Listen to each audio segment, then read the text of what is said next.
안녕하세요. 대한민국 토지투자입문서 저자이면서 토지를 공부하는 모임인 밴드 모임 토공모 밴드직입니다. 자, 오늘은 또 토지 임장 현장 소식에 대해서 한번 말씀을 드릴까 하고요. 요즘 제가 한 4, 5년 동안 현장을 안 다니다가 요즘 유튜브를 시작하고 나서 현장을 이렇게 매주 한 번씩 다니고 있는데요. 현장을 다니니까 확실히 기분도 좋고 또 현장의 개발 현장과 또 개발하는 모습을 보니까 참 또 뭔가 마음속에서 불끈 또 하고자 하는 의욕이 생기는 것 같습니다. 어제는 예전에 같이 일을 했고 또 저보다 훨씬 일을 열심히 하고 열정적으로 하는 어제 아주 제가 좋아하는 후배가 평택의 대강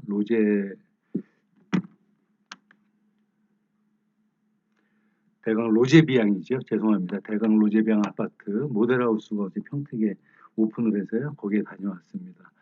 성공한 후배 모습을 보니까 기분도 좋고 마음도 뿌듯했습니다.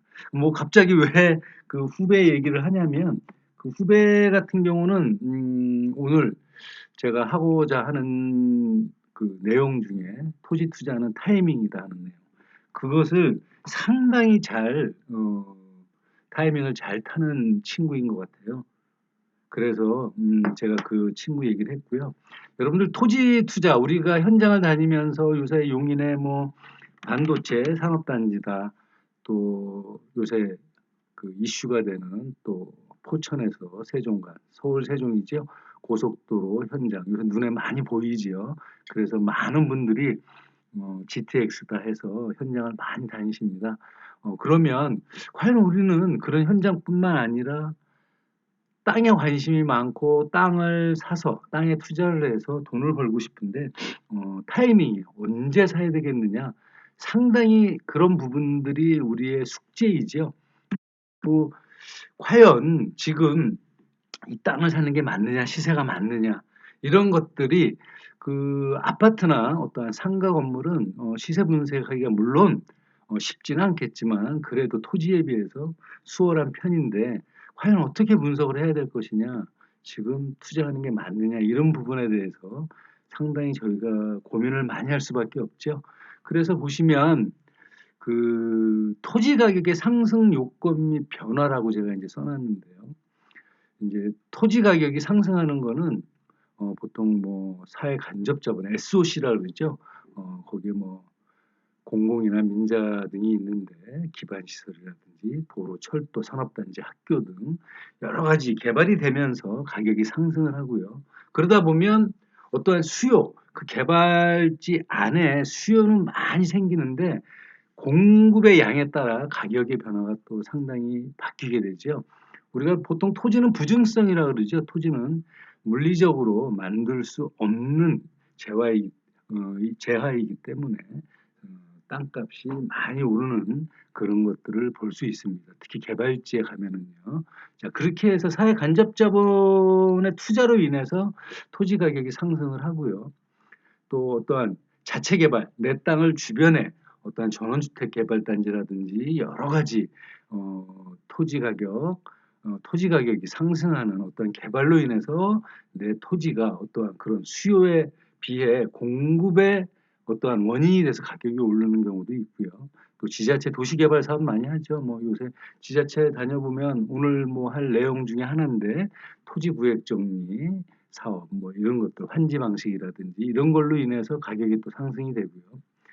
또 뭐 제 개인 토지, 뭐 우리의 토지들을 형질 변경을 통해서 또 지가가 상승하는 요건도 있죠. 그래서 그런 토지를 과연 어떻게 우리가 분석을 하고 가격적인 것을 적절하게 맞출 수 있겠느냐. 그래서 제가 오늘 제목을 토지 투자는 과연 타이밍이다. 이제 그런 내용을 제가 적어놨고요. 제가 20년 동안 토지를 현장을 임장을 하고 여러 가지 분석을 해서 저 같은 경우는 뭐 세종, 세종시가 개발이 될 때도 개발되기 이전부터 현장을 다니면서 여러 가지 또 방법으로 분석을 하고 땅의 변화된 모습을 봤기 때문에 제가 제 나름대로의 방식, 이건 순전히 제 개인적인 그동안의 노하우를 통해서 얻은 방법은 가장 기본적으로 제가 말씀을 드리자면 토지 답사 시 가격 조사 방법에 대해서 얘기를 하자면 도농복합도시라든지 이런 지역은 자, 첫째 저 같은 경우는 중심 대표 지역이 있잖아요. 하면 동이나 읍의 중심, 그 일종 근생이나 이종 근생이 있는 지역들의 토지 가격을 조사를 합니다. 조사를 어떻게 하느냐? 그 읍과 면의 중심 지역의 토지 가격을 조사합니다. 그 다음에 이제 외곽지의 토지 가격을 또 조사를 하지요. 그런 다음에 이제 주변 지역과 대상 지역, 개발 계획을 또 조사를 합니다. 그리고 마지막으로 도로망을 조사를 합니다. 그래서 기본적인 가격을 산출하는 방법은 이제 나만의 방식은 해당 지역의 대상 토지의 가격을 비교를 할 때 저 같은 경우는 어떤 식으로 하냐.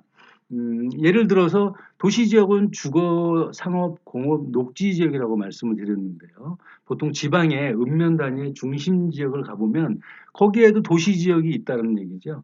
그럴 경우에 보통 저 같은 경우는 제가 예전에 한 십몇 년 전에 책을 출판을 했을 때도 그런 내용을 제가 쓴 적이 있는데 보통 주거 지역을 우리가 그런 지역에 가서 100이라고 가정을 했을 때 저 같은 경우는 상업 지역의 토지 가격은 주거 지역 대비 한 300% 정도 형성된 걸로 조사를 합니다. 그리고 뭐 물론 그런 지역이 나중에 활성화되는 정도에 따라 뭐 5배, 6배 차이가 나기도 하죠. 하지만 보통 일반적인 평균치를 보면 주거 지역이 100이면 뭐 상업 지역 같은 경우는 한 3배 정도, 300% 정도 이렇게 되어 있고요. 또 주거 지역이 100이라고 가정을 했을 때 그 주변에 자연 녹지 지역은 보통 30에서 40% 정도가 저는 적정 가격이라고 생각을 합니다. 이제 물론 생산 녹지나 보존 녹지는 좀 더 가격이 낮아야 되겠죠. 이때 여러분들이 유념하셔야 될 거는 자연 녹지가 30이라고 가정했을 때 그 주변에 계획 관리 지역도 저는 비슷한 가격으로 조사를 합니다. 비슷한 가격으로 대비를 해서 그리고 또 이제 관리 지역에 옆에 있는 농림 지역의 토지 가격은 관리 지역의 한 50% 정도 가격으로 저는 가치로 보고요. 물론 여기서 이제 경지 정리가 된 농지와 안 된 농지의 가격도 조사를 해야 되겠죠. 그런 식으로 조사를 해서 내가 매수할 토지의 가격을 따져봤을 때 예를 들어서 현재 매물이 나와 있는 토지가 내가 조사한 금액의 차이가 오차가 한 20, 30% 이상이 난다. 그러면은 저는 일단 가격이 좀 높다라고 생각하는 편이고요. 그런 식으로 투자를 많이 해왔습니다. 정리하자면 지역의 조사 방법은 중심 지역의 용도 지역의 가격을 조사를 하고요.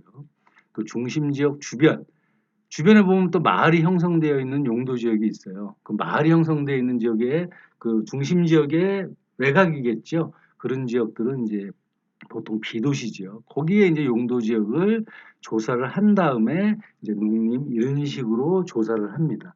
그런 식으로 해서 이 토지가 현재 적정 가격이냐 아니냐에 대해서 나름대로 판단을 한다라는 소리죠.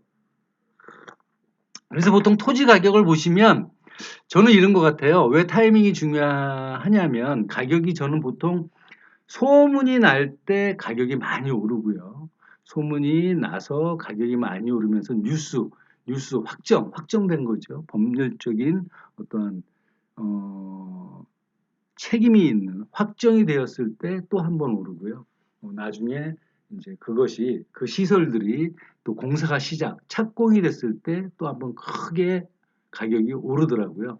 그럼 완공이 됐을 때 오르느냐? 글쎄요, 저는 완공 후에는 크게 가격이 오르지 않고 또 사실은 그러한 어떤 개발지가 완공이 됐을 때에는 토지에 대한 어떠한 투자보다는 건물에 대한 어떠한 수익을 상당히 봐야 하는 내용이죠. 그래서 그런 식으로 토지의 가격을 분석을 하고 또 그런 타이밍에 소문, 뉴스, 착공 요 타이밍에 들어가는 것이 가장 토지 투자의 수익을 극대화할 수 있는 방법 아니겠느냐라고 제 개인적인 생각을 합니다. 자, 그래서 과연 그러면은 그러한 타이밍을 어떻게 보는지 다른 지역에 대비를 해서 한번 비교 분석을 하는 시간을 요 다음 시간에 갖기로 하겠습니다. 감사합니다.